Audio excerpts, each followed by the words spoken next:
In this tutorial, we are going to learn about check constraints in SQL. The check constraints is used to limit the value range that can be placed in a column or that can be stored in a column. If you define a check constraint on a single column, it allows only certain values for this column. If you define a check constraint on a table, it can limit the values in certain columns based on values in other columns in the row.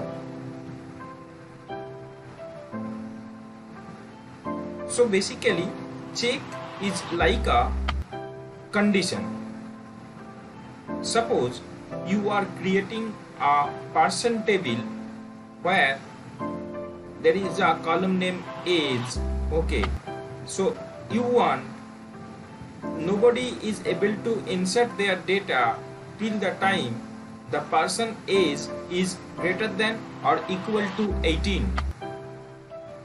So let's see the SQL query how you can define a check constraint for a specific column while you are creating the table. So for this you have to write down this query.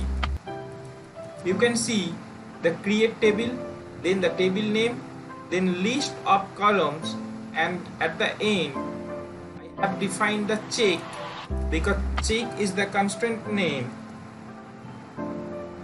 and I have put down the condition that age greater than equal to 18. So in the age column, the value will not insert till the time age equal to 18 or greater than 18. So let's create the table.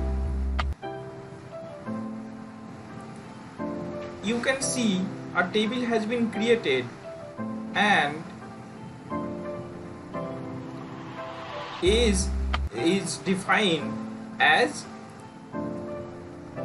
checks. Likewise, you can add multiple of columns. Likewise, you can other constraints.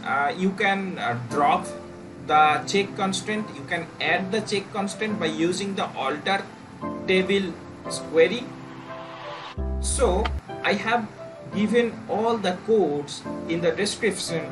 Just try it by yourself and let me know in the comment section you are facing any challenges or not. I will be happy to hear from you. So that's it for this video. If you are new into my channel, make sure you have subscribed the channel, and if you like this video, don't forget to press the like button. Thanks for watching.